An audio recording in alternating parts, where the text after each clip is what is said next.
Swearing on the Bible. You understand that shit? They tell you to raise your right hand, place your left hand on the Bible.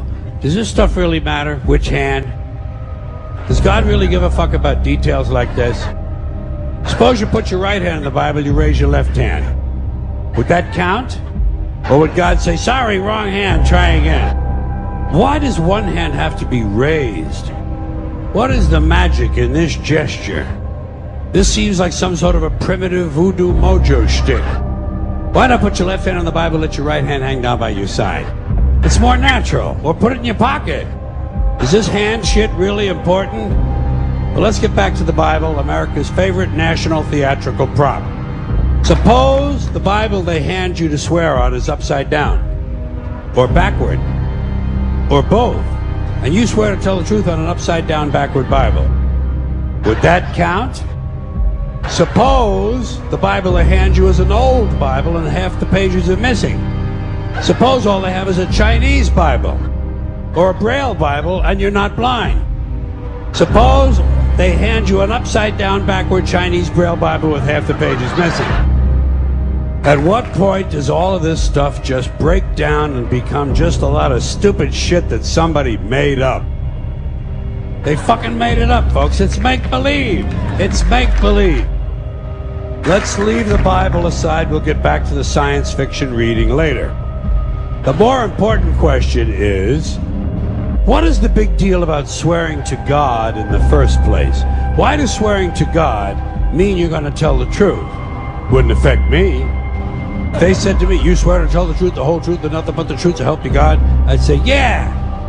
I'll tell you about as much truth as the people who wrote that fucking Bible. Swearing on the Bible doesn't mean anything. It's kid. Swearing to God is kid stuff. Swearing to God doesn't mean anything. Swearing on the Bible doesn't mean anything. You know why? Because Bible or no Bible, God or no God, if it suits their purposes, people are going to lie in court. The police do it all the time.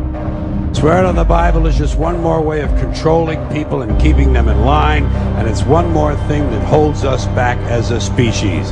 Here's one more item for you, the last in our civics book, rights. Boy, everyone in this country is always running around yammering about their fucking rights. I have a right, you have no right, we have a right, they don't have a right. Folks, I hate to spoil your fun, but there's no such thing as rights, okay? They're imaginary. We made them up, like the boogeyman. But if you think you do have rights, let me ask you this. Where do they come from? People say, well, they come from God. They're God-given rights. Oh, fuck, here we go again. The God excuse, the last refuge of a man with no answers and no argument, it came from God. Anything we can't describe must have come from God. But let's say it's true. Let's say God gave us these rights. Why would he give us a certain number of rights? And some people in the world have no rights at all. What kind of a fucking goddamn God-given deal is that? Why would God give different people in different countries different numbers of different rights? Do we find out at long last after all this time that God is weak in math skills? Doesn't sound like divine planning to me. Sounds more like human planning. Sounds more like one group trying to control another group.